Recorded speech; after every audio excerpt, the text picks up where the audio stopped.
Chapter 5, Part 1. Roland put the horn to his mouth, gripped it hard, and with great heart blew it. The hills were high, and the sound went very far. 30 leagues wide they heard it echo. Charles heard it, and all his comrades. So the king said, "Our men are fighting." Count Guinness answered, "If any other said that, I should call him a liar." Count Roland, in pain and woe and great weakness, blew his horn. The bright blood was running from his mouth, and the temples of his brains were broken. But the noise of the horn was very great. Charles heard it as he was passing at the ports. Naames heard it. The Franks listened to it. So the king said, "I hear the horn of Roland. He would never sound it if he were not fighting." Guinness answered, "There is no fighting. You are old and white and hoary. You are like a child when you say such things." Count Roland's mouth was bleeding. The temples of his brain were broken. He blew his horn in weakness and pain. Charles heard it, and his Franks heard it. So the king said, "That horn has long breath." Duke Naames answered, "Roland is in trouble. He is fighting on my conscience. Arm yourself. Cry your war cry. Help the men of your house. You hear plainly that Roland is in trouble." The emperor made sound his horns. All the barons of the army mounted their chargers. But what use was that? They had delayed too long. What use was that? It was worth nothing. They had stayed too long. They could not be in time. Then Roland said, "Here we shall receive martyrdom, and now I know well that we have but a moment to live. But may all be thieves who do not sell themselves dearly first. Strike, knights, with your bright swords, so change your deaths and lives that sweet France be not shamed by us. When Charles comes into this field, he shall see such discipline upon the Saracens that he shall not fail to bless us." The Song of Roland. The Cape Helles attack, designed to keep the Turks to the south of Kilid Bar from reinforcing those near Anzac, became a very desperate struggle. The Turk trenches there were full of men, for the Turks had been preparing a strong attack upon ourselves, which we forestalled by a few hours. The severe fighting lasted for a week along the whole Cape Helles front, but it was especially bloody and terrible in the center, in a vineyard to the west of the Krithia road. It has often happened in war that some stubbornness in attack or defense has roused the same quality in the opposer, till the honor of the armies seems pledged to the taking or holding of one patch of ground, perhaps not vital to the battle. It may be that in war one resolute soul can bind the excited minds of multitudes in a kind of bloody mesmerism, but these strange things are not studied as they should be. Near Krithia, the battle, which began as a containing attack, a minor part of a great scheme, became a furious, week-long fight for this vineyard, a little patch of ground 200 yards long by 100 yards broad. From the 6th to 13th of August, the fight for this vineyard never ceased. Our Lancashire regiments won most of it at the first assault on the 6th. For the rest of the week they held it against all that the Turks could bring against them. It was not a battle in the military textbook sense. It was a fight man to man between two enemies whose blood was up. It was a week-long cursing and killing scrimmage, the men lying down to fire and rising up to fight with a bayonet, literally all day long, day after day, the two sides within easy bombing distance all the time. The Turks lost some thousands of men in their attacks upon this vineyard after a week of fighting. They rushed it in a night attack, were soon bombed out of it, and then gave up the struggle for it. This bitter fighting not only kept the Turks at Cape Helles from reinforcing those at Anzac, it caused important Turk reinforcements to be sent to the Helles sector. Less than an hour after the 29th Division began the containing battle at Krithia, the Australians at Anzac began theirs. This, the attack on the Turk fort at Lone Pine in the southern half of the Anzac front, was designed to keep large bodies of Turks from reinforcing their right on Sari Bair, where the decisive blow was to be struck. It was a secondary operation, not the main thrust, but it was in itself important, since to those at Anzac the hill of Lone Pine was the gate into the narrowest part of the peninsula, and through that gate, as the Turks very well knew, a rush might be made from Anzac upon Mados and the Narrows. Such a thrust from Lone Pine, turning all the Turkish works on the range of Seri bare, was what the Turks expected and feared from us. They had shown us as much, quite plainly, all through the summer. Any movement, feint, or demonstration against Lone Pine brought up their reserves at once. It was the sensitive spot on their not-too-strong left wing. If we won through there, we had their main water supply as an immediate prize and no other position in front of us from which we could be held. Any strong attack there was therefore certain to contain fully half a division of the enemy. The hill of Lone or Lonesome Pine is a little plateau less than 400 feet high, running northwest-southeast and measuring perhaps 250 yards long by 200 across. On its southwestern side, it drops down in gullies to a col or ridge, known as Pine Ridge, which gradually declines away to the low ground near Gaba Tepe. On its northeastern side, it joins the high ground known as Johnston's Jolly, which was, alas, neither Jolly nor Johnston's, but a strong part of the Turk position. We already held a little of the Lone Pine Plateau. Our trenches bulged out into it in a convexity or salient known as the Pimple, but the Turks held the greater part, and their trenches curved out the other way in a mouth, concavity, or trap opening towards the Pimple as though ready to swallow it. The opposing lines of trenches ran from north to south across the plateau, with from 50 to 100 yards between them. Both to the north and south of the plateau are deep gullies. Just beyond these gullies, Turk trenches were so placed that the machine guns in them could sweep the whole plateau. The space between the Australian and Turk lines was fairly level hilltop, covered with thyme and short scrub. For some days before the 6th August, the warships had been shelling the Turk position on Lone Pine to knock away the barbed wire in front of it. On the 5th, the Australian brigade told off for the attack, sharpened bayonets, and prepared their distinguishing marks of white bands for the left arms and white patches for the backs of their right shoulders. In the afternoon of the 6th, the shelling by the ships became more intense. At 4:30, it quickened to a very heavy fire. At exactly 5:30, it stopped suddenly. The 3 short whistle blasts sounded and were taken up along the line.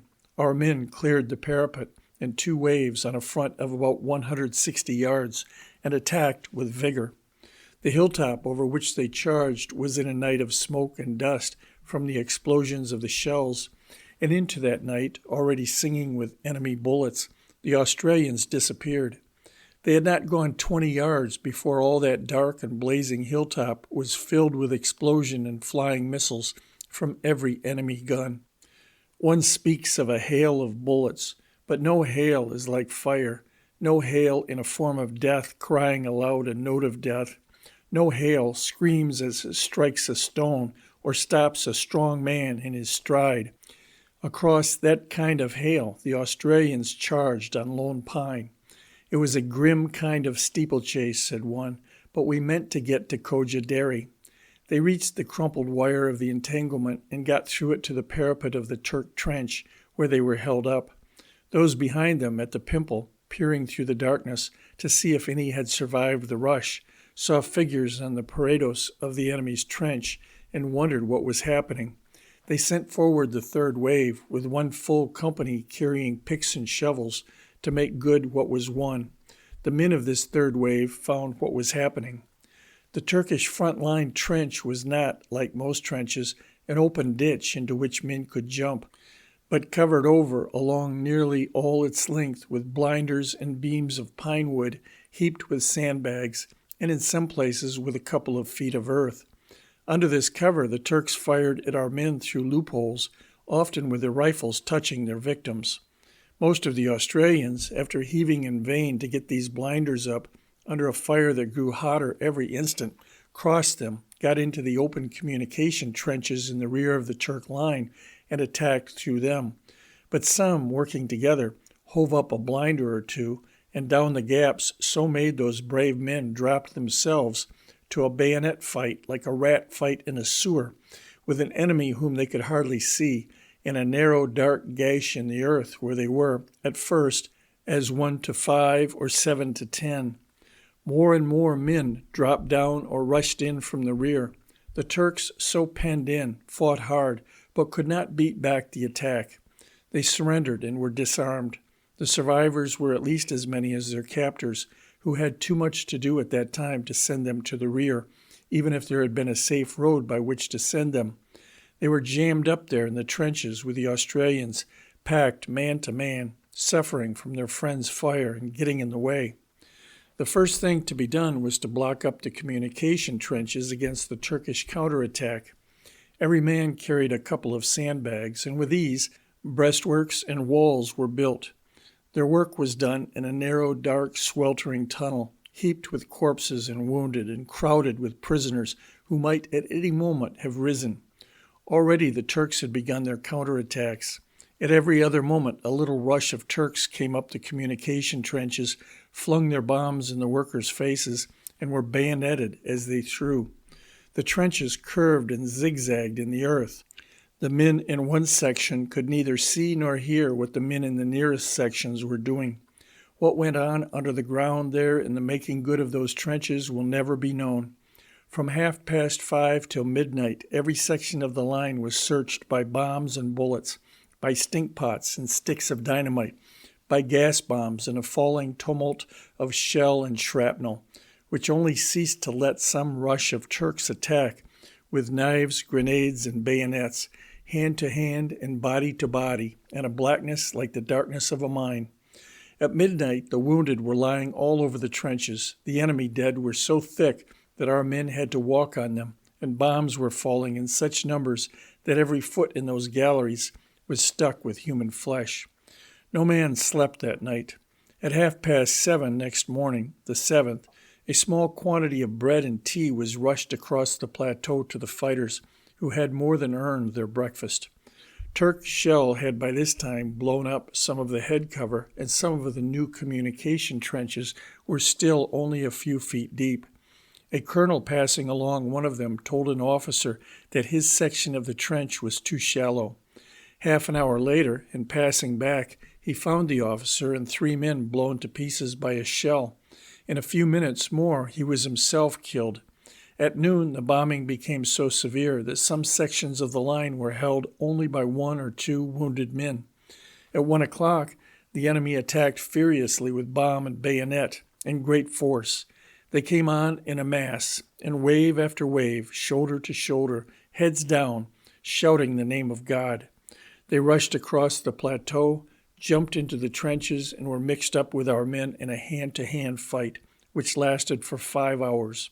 Not many of them could join in the fight at one time, and not many of them went back to the Turk lines, but they killed many of our men, and when their last assault failed, our prize was very weakly held. At 7:30, the survivors received a cheering and truthful message from the brigadier that no fighters can surpass Australians, and almost with the message came another Turk assault begun by bomb and shell and rifle fire, and followed by savage rushes with a bayonet, one of which got in and did much slaughter. No man slept that night. The fight hardly slackened all through the night. At dawn, the dead were lying 3 deep in every part of the line. Bombs fell every minute in some section of the line, and where the wide Turk trenches had been blasted open, they were very destructive. The men were extremely tired but determined to hold on. They did hold on. They held on for the next 5 days and nights, till Lone Pine was ours past question. For those 5 days and nights, the fight for Lone Pine was one long personal scrimmage in the midst of explosion. For those 5 days and nights, the Australians lived and ate and slept in that gallery of the mine of death, in a half-darkness lit by great glares, in filth, heat, and corpses, among rotting and dying and mutilated men, with death blasting at the doors only a few feet away, and intense and bloody fighting, hand to hand, with bombs, bayonets, and knives, for hours together by night and day. When the Turks gave up the struggle, the dead were 5 to the yard in that line or works. They were heaped in a kind of double wall all along the sides of the trench, Most of them were bodies of Turks, but among them were 1/4 of the total force which ran out from the Pimple on the evening of the 6th. Like the fight for the vineyard near Krithia, this fight for Lone Pine kept large numbers of Turks from the vital part of the battlefield. When the sun set upon this battle at Lone Pine on that first evening of the 6th of August, many thousands of brave men fell in for the main battle, which was to strew their glorious bodies in the chasms of the Sari Bear, where none but the crows would ever find them. They fell in at the appointed places in 4 columns, 2 to guard the flanks, 2 to attack. One attacking column, guarded and helped by the column on its right, was to move up the Chelek and Sazli Beit Deris to the storm of Chunuk Bair. The other attacking column, guarded and helped by the column on its left, was to move up the Agil Dere to the storm of Sari's peak of Koja Chementepe. The outermost, left guarding column, though it did not know it, was to link up with the force soon to land at Suvla. They were going upon a night attack in a country known to be a wilderness with neither water nor way in it. They had neither light nor guide, nor any exact knowledge of where the darkness would burst into a blaze from the Turk fire.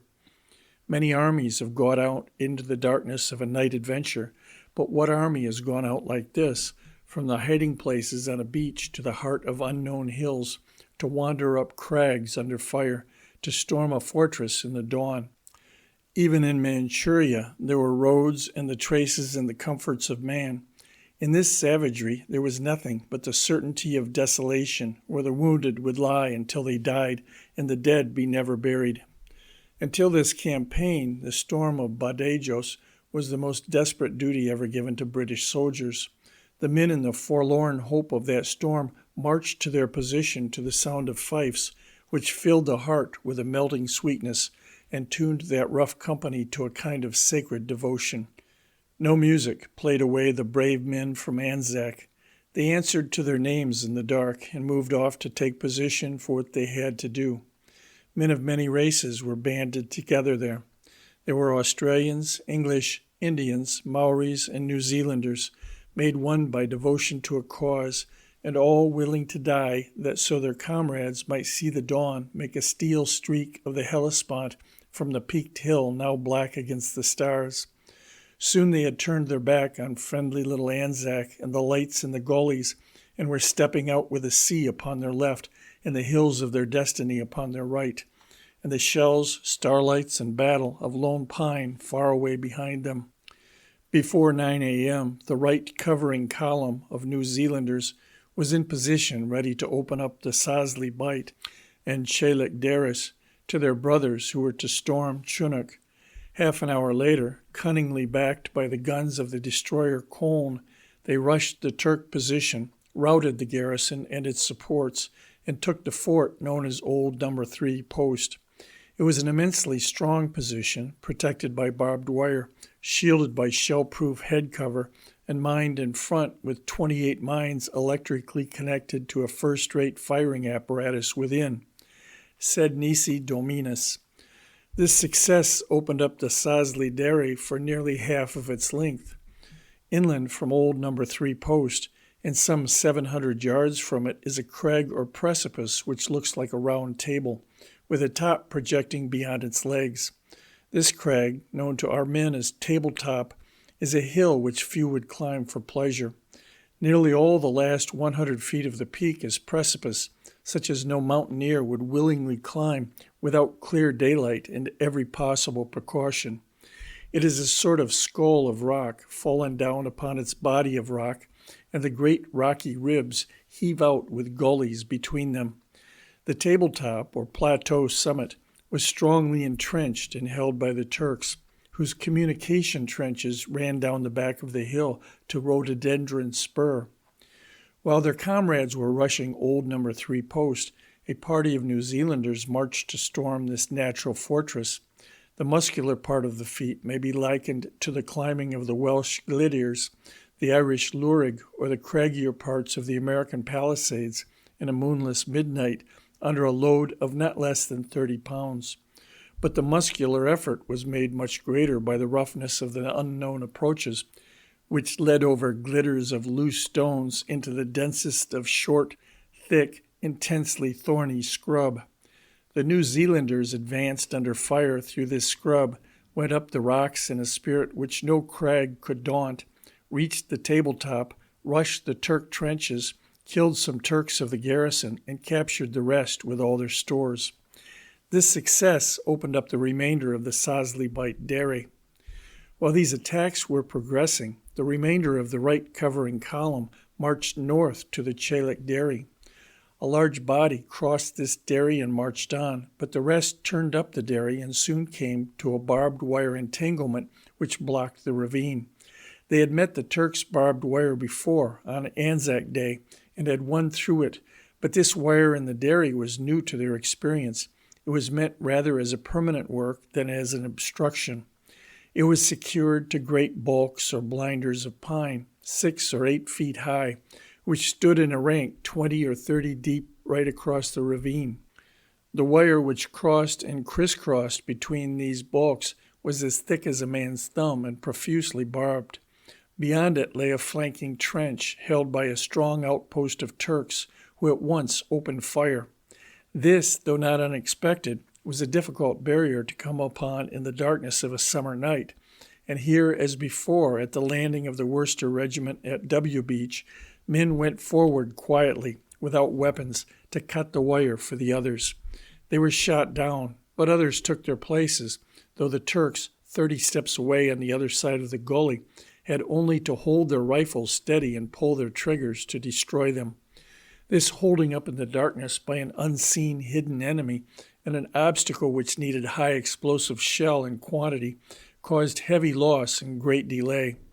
For a time there was no getting through, but then with the most desperate courage and devotion, a party of engineers cleared the obstacle. The Turks were routed, and a path made for the attackers. This success opened up the mouth of the Chelak Dairy. Meanwhile, those who had marched across this dairy and gone on towards Suvla swung round to the right to clear the Turks from Bochop's Hill, which overlooks the Chelak Dairy from the north. Bochop's Hill, a rough country even for Gallipoli, is cleft by not less than 20 great gullies, most of them forked, precipitous, overgrown, and heaped with rocks. The New Zealanders scrambled up it from the north, got into a maze of trenches, not strongly held, beat the Turks out of them, wandered south across the neck or ridge of the hill, discovering Turk trenches by their fire, and at last secured the whole hill. This success, besides securing the Chelak Dairy from any assault from the north, secured the south flank of the Aigil Dairy beyond it. Meanwhile, the left covering column, mainly Welshmen, which for some time had halted at old No. 3 post, waiting for the sound of battle to tell them that the Turks on Bochop's Hill were engaged, marched boldly on the Aigil Dairy, crossed it in a rush, taking every Turk trench in the way, then stormed the Turk outpost on Damakalik Bear, going on from trench to trench in the dark, guided by the flashes of the rifles, till the whole hill was theirs. This success opened up the Aigil Dairy to the attacking column. As the troops drew their breath in the still night on the little hill which they had won, they heard about 3 miles away a noise of battle on the seacoast to their left. This noise was not the nightly hate of the monitors and destroyers, but an irregular and growing rifle fire. This, though they did not know it, was the beginning of the landing of the new divisions, with their 30,000 men at Suvla Bay. For the moment, Suvla was not the important point in the battle. The 3 dairies were the important points, for up the 3 dairies, now cleared of Turks, our attacking columns were advancing to the assault. By this time, however, the Turks were roused throughout their line. All the Anzac position, from Tasmania Post to Tabletop, was a blaze of battle to contain them before our trenches, but they knew now that their right was threatened and their reserves were hurrying out to meet us before we had gained the crests. Our right attacking column of English and New Zealand troops went up the Sazli Bight and Chelak Dairies, deployed beyond Tabletop and stormed Rhododendron Spur, fighting for their lives every inch of the way.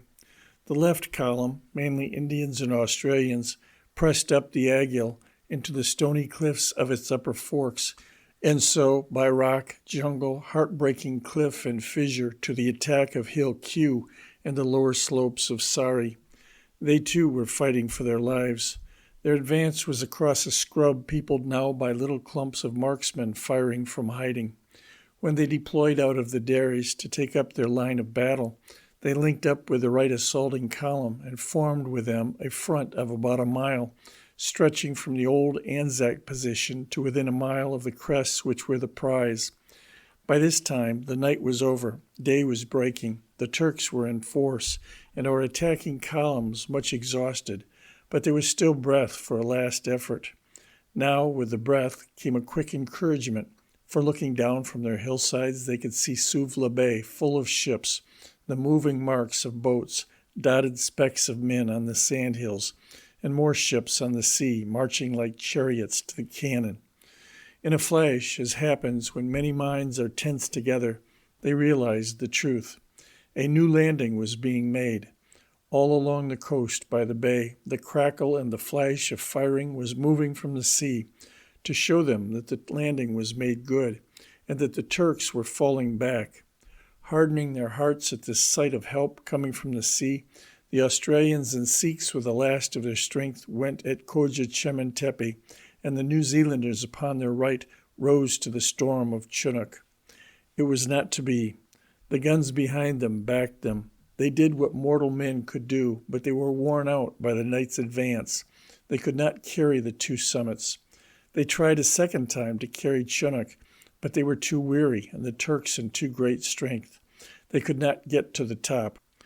But they held to what they had won. They entrenched themselves on the new line, and there they stayed, making ready for the next attack. 2 or 3 have said to me, they ought not to have been exhausted. None of them had marched 5 miles. It is difficult to answer such critics patiently, doubly difficult to persuade them without showing them the 5 miles. There comes into my mind, as I write, the image of some hills in the west of Ireland, a graceful and austere range, not difficult to climb, seemingly, and not unlike these Gallipoli hills in their look of lying down at rest. The way to those hills is over some miles of scattered limestone blocks, with gaps between them full of scrub, gorse, heather, dwarf ash, and little hillthorn, and the traveler proceeds, as the devil went through Athlone, in standing leaps. This journey to the hills is the likest journey, known to me, to that of the assaulting columns.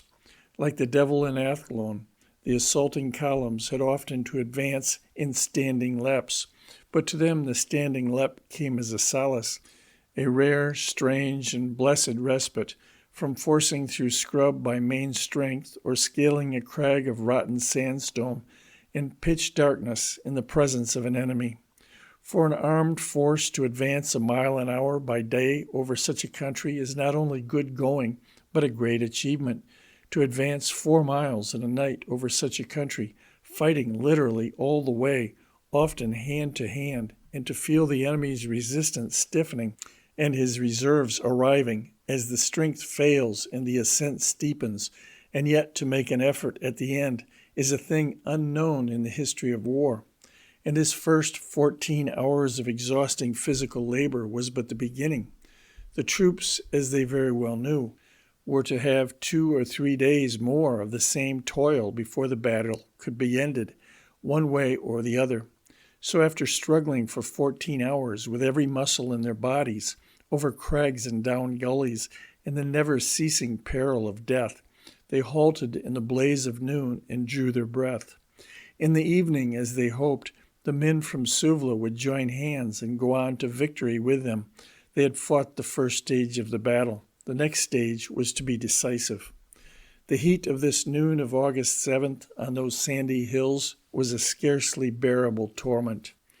Meanwhile, at Suvla, the left of the battle, the 11th Division had landed in the pitch darkness by wading ashore in 5 feet of water under rifle fire onto beaches prepared with landmines. The first boatloads lost many men from the mines and from the fire of snipers, who came right down to the beach in the darkness and fired from the midst of our men. These snipers were soon bayoneted. Our men formed for the assault in the dark and stormed the Turk outpost on Lala Baba there and then. While Lala Baba was being cleared, other battalions moved north to clear the Turk from the neighborhood of the beach on that side. The ground over which they had to move is a sand dune land, covered with gorse and other scrub, most difficult to advance across in a wide extension. About half a mile from the beach, the ground rises in a roll of whaleback, known on the battle plans as Hill 10. This hill is about 300 yards long and 30 feet high. At this whaleback, which was entrenched, the Turks rallied on their supports. They had perhaps a couple of thousand men, and some say a gun or two, and the dawn broke before they could be rushed. Their first shells upon our men set fire to the gorse, so that our advance against them was through a blazing common in which many men who fell wounded were burnt to death or suffocated. The Turks, seeing the difficulties of the men in the fire, charged with the bayonet, but were themselves charged and driven back in great disorder. The fire spread to their hill and burned them out of it. Our men then began to drive the Turks away from the high ridges to the north of Suvla. The 10th Division began to land while this fight was still in progress. This early fighting had won for us a landing place at Suvla and had cleared the ground to the north of the bay for the deployment for the next attack. This was to be a swinging round of 2 brigades to the storm of the hills directly to the east of the Salt Lake. These hills are the island-like double-peaked Chocolate Hill, close to the lake, and the much higher and more important hills of Scimitar Hill, or Hill 70, and Ismail Oglu Tepe, Hill 100, behind it. The brigade chosen for this attack were the 31st, consisting of Irish regiments belonging to the 10th Division, and the 32nd, consisting of Yorkshire and North of England regiments belonging to the 11th Division. The 32nd had been hotly engaged since the very early morning. The 31st were only just on shore. The storm was to be pushed from the north and would, if successful, clear the way for the final thrust, the storm of Koja Chementepe from the northwest.